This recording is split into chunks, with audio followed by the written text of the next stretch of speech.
Chapter 57. Floating some more. Summary. Izuku has a feeling he's going to become very comfortable with the ceiling. Izuku let out a yelp as a familiar rush of electricity traveled through his body. With Tazy and Denki around, he'd gotten shocked quite a few times over the last few months, but it never failed to startle him. The odd thing was, this time, it was followed by another feeling. It was a tug in his gut, similar to the sensation you get when an elevator just starts to rise. And, like an elevator, he too began to rise, his feet sliding off the ground and into the air to follow the rest of him up to the ceiling. Oh, come on! Nana warned him about waking up on the ceiling, not ascending to the heavens after being scared by a Roomba. He really didn't need this right now. Of course he gets another quirk at the worst time.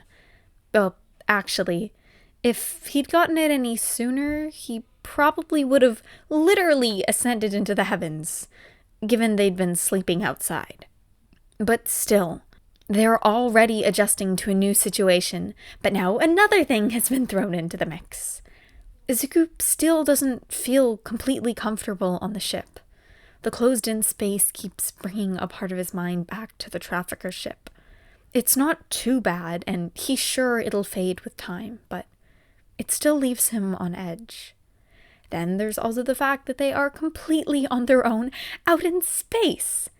Anything could happen, and there would be no one to help them. Space is a dangerous place that they know next to nothing about.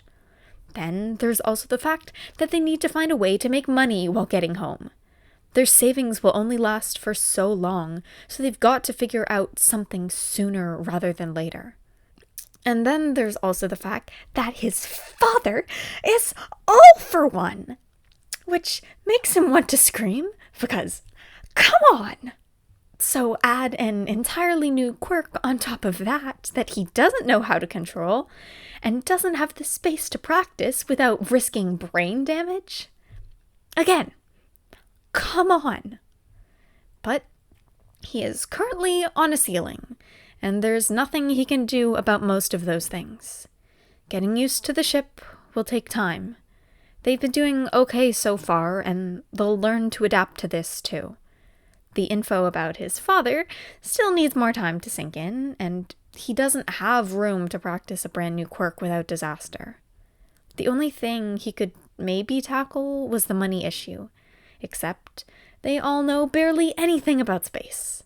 Pyropa and Fastel know the most, but kids aren't exactly fascinated with the galactic economic opportunities, so he has no idea where to even start. Well, he does know what he can start with right now. Calming down and getting his feet back on the ground. He'd been on the ceiling, staring blankly at the group for a few minutes, so everyone but Pyropa and Fastel had gone back to what they were doing. Quirk accidents in the dorms were daily occurrences, but the siblings clearly hadn't seen many Death Worlder quirks in action, though he's not so sure what's exciting about him lying on the ceiling. Izuku closed his eyes and took a deep breath. When he had activated the quirk this morning, he'd had to do a breathing exercise while rummaging through One for All for the thread that was connected to Nana. When he finally developed full cowling, One for All had settled comfortably into his core. He could feel the supernova of energy pulsing along with his heartbeat, fully intertwined into his being. But it itself had its own core, surrounded by interwoven threads of power. After getting Black Whip, he discovered that each thread encapsulated the power a certain user had cultivated over their lifetime. It had taken a lot of meditation, but he was now able to identify each pulsing fiber of power. The differences were subtle, but each had their own qualities. All Might's had more sections exposed to the surface. It was long and more cohesive than all of the others, and it felt like safety. When he held that thread close to his heart, it felt like his mentor was saying, I am here. Yuchi's thread was coiled around the center and never quite breached the surface. It was calming and had an ancient quality about it. There was also a feral protectiveness hidden within its coils. While it didn't show on the outside, it was the main thing keeping all the threads bound together. Nana's thread was kind of airy, despite the threads not actually having physical form. There was also a level of dependency in its weaving that Izuku found comforting. It was feather-light when he held it, yet he knew no matter how hard he pulled, the thread would not snap. En's thread was pretty short, and its edges blurred when he tried to focus on it. Despite the foggy appearance, it was solid, though often hidden in the shallow layers of the core. He's not sure how, but the thread felt shy, often appearing as though it shifted away from his curious gaze. Hikage's thread was by far the thickest and one of the longest. It practically took up an entire layer in the middle itself, filtering so much power into the core. The strand pulsed with meticulously honed energy, and on occasion, he swore it twitched anxiously. Second and third threads were a little more difficult to find. They weren't the fondest of him before the whole getting abducted by aliens, though they seemed to warm up to him slightly, from what he could tell. From what he remembered of the few times he'd been able to isolate their threads, Seconds was writhing and angry, twitching like the second hand on a clock.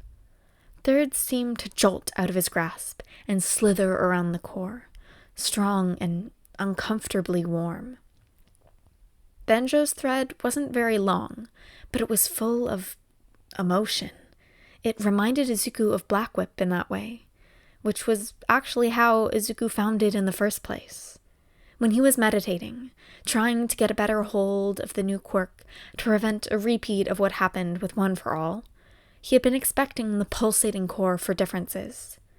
Everything was the same as it had always been, but now, something felt familiar.